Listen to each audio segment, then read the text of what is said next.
Nongeye kubasuhuza nanabifuriza ibihe byiza aho dukurikiye hose uherereye amajyepfo, amajyaruguru, iburasirazuba ndetse n'iburengera bwaryo. Nk'uko wabibonye kuri tayito rero y'iki kiganiro, uyu munsi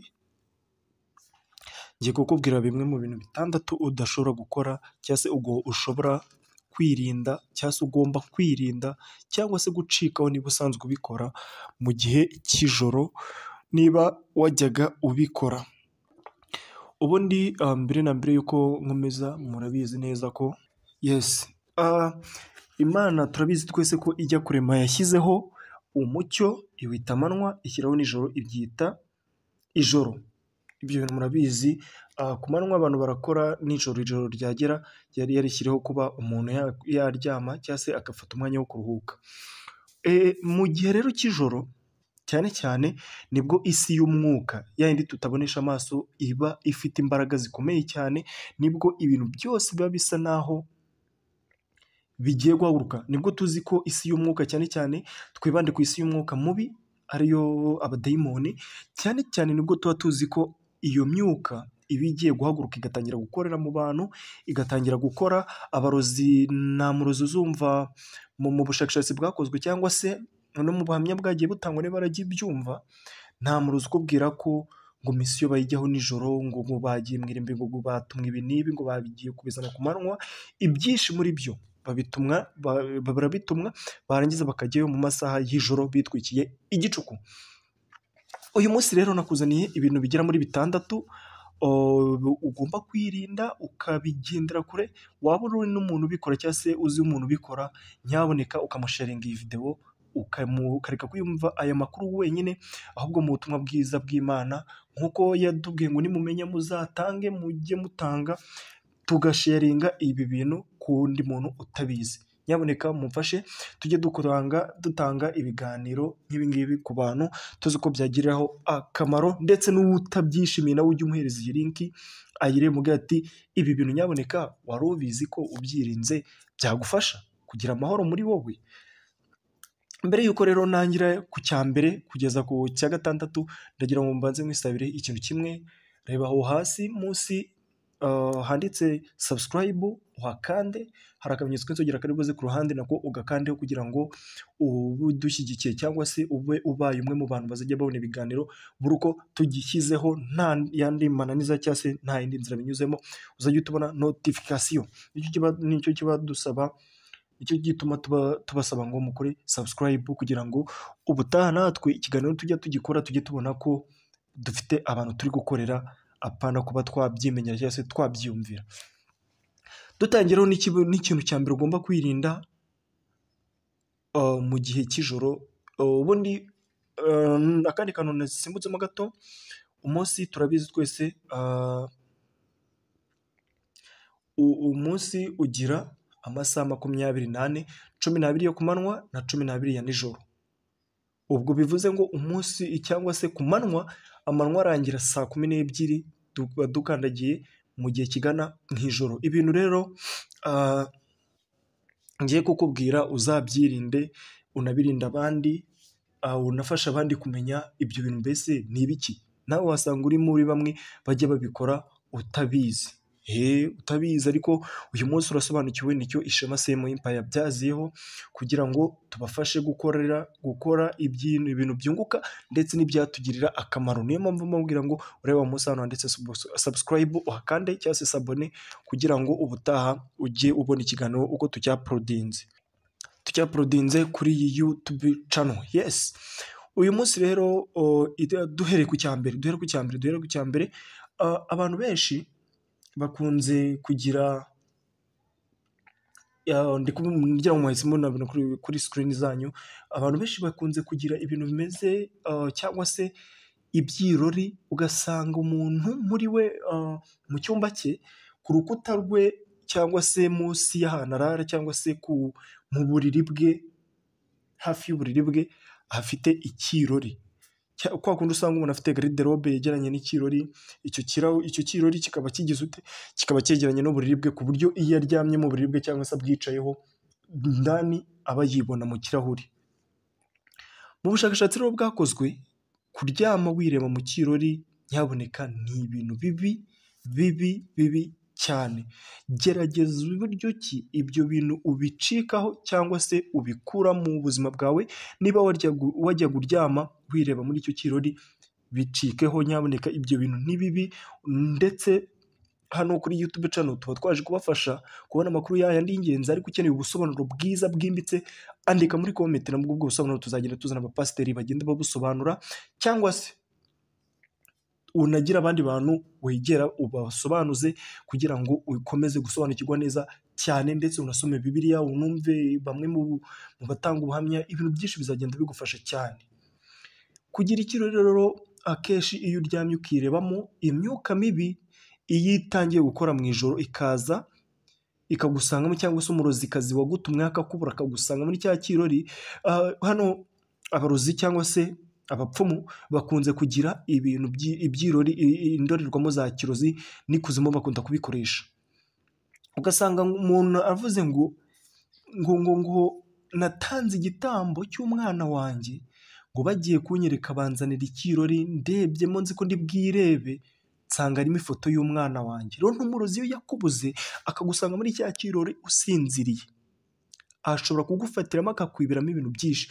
Ashobora kukwibiramo isura yawe akajya ayikoresha mu buryo yakoreshamo ibindi bintu byose, cyangwa se yakoreshamo ibintu bibi yifashishije mu buryo yajya gukoreshamo impanuka n'ibindi bintu byinshi bibi cyane. Cyangwa se mu kimwe akagufata akakunigira muri cya kirori, wowe uzi ngo ni ibintu byiza, ngo waraye uri kwireba, kumwe mvuye muri dushe nisenza ndireba. Nyaboneka irinde gushyira ikirori mu cyumba cyawe, cyangwa se niba kinarimo uburyo bwiza bwo kubikavaringa cyangwa se bwo kubibika kugira ngo ibyo byose bitazakubaho, abadayimoni batazagutera mu gihe cy'ijoro. Fata igitambaro utwikire cya kirori neza, numara kugitwikira neza ubundi ubone kuryama, amahoro azagume muri wowe. Ni ibintu byiza bizanagufasha cyane. Twihuse rero ku kintu cya kabiri, irinde kuraza imyenda yawe hanze. Cika kuri iyo ngeso nyaboneka.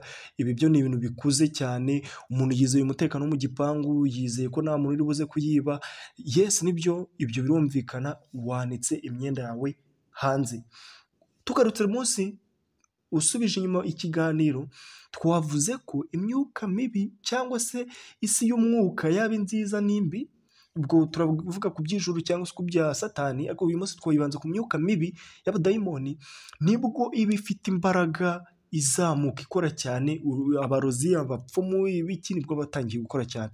Rero ya myenda yawe iyo uyiraje hanze, abadayimoni kwa kundi baba bazamuka baza, kimwe iyo myenda hari igihe bayijyamo, bamara kuyinjiramo, wowe ukajya ukambara imyenda wawe, ugatangira kumva muri wowe warahindutse, muri wowe ntukigize, cyangwa se ufite indwara zigiye zitandukanye z'uruhu utamenya ubwoko bwazo.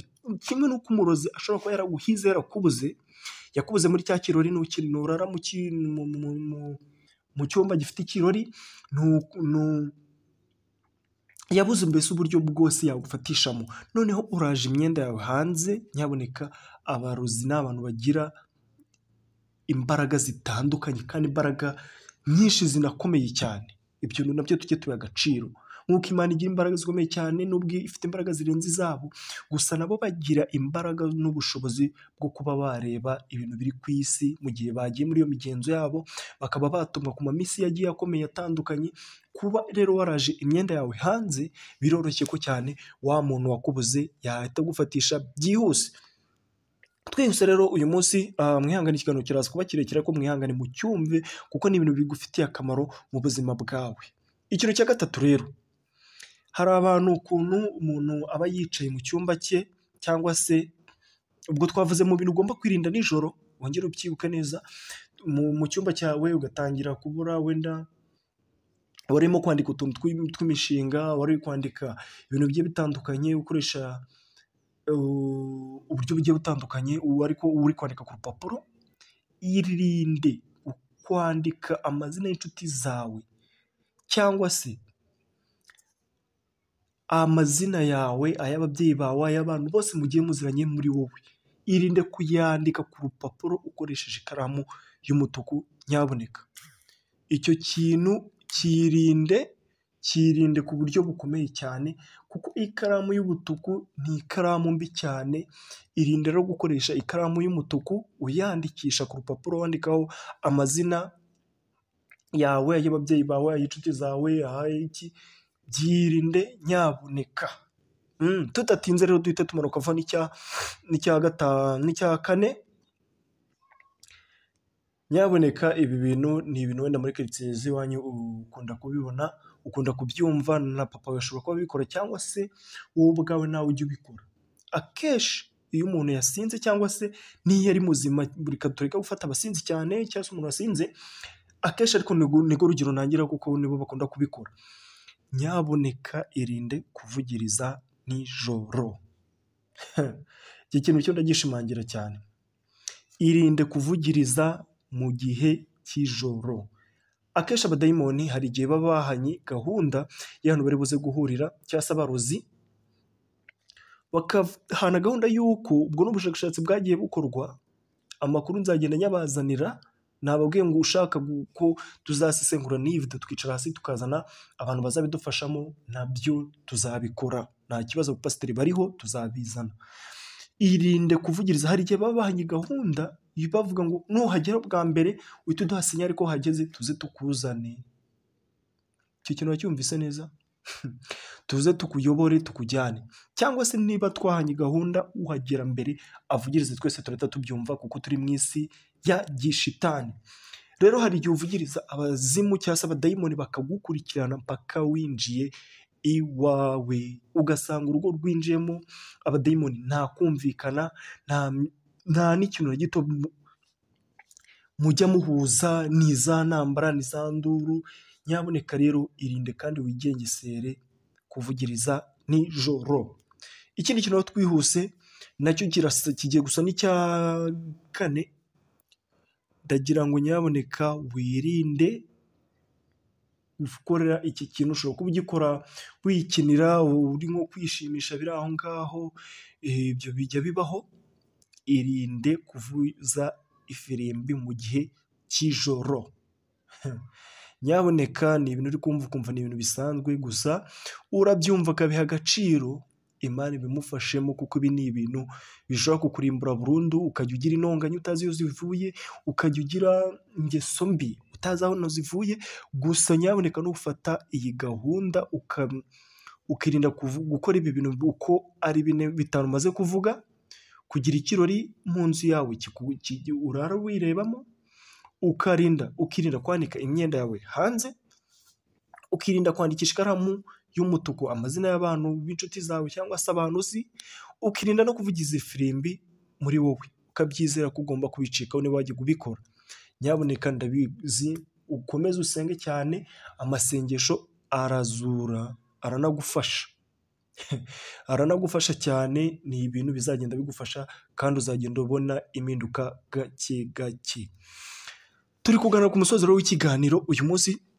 Uyu munsi nabazaniye ibintu ugomba kwirinda gukora mu gihe cy'ijoro, kugira ngo imyuka mibi cyangwa se abadayimoni bareke kuba bagukurikirana cyangwa kuba baguhemukira, bagukorera nabi. Ikintu rero cya nyuma tunasoza ikiganiro ni ikintu cyoroshye cyane. Nyabuneka wigira ubunebwe, wivuga ngo urarushye uvuye mu kazi, wivuga ngo nabikoze ejo, nabikoze mu gitondo, nabikoze mu masaha yashize. Nyabuneka wigira ubunebwe bwo kuryama udasenze. Ijambo gusenga ni ikintu gikomeye cyane. Gusenga ni ibintu biritura ibintu byinshi. Na wa muntu ubwe uba uvuze ngo mu izina rya Yesu.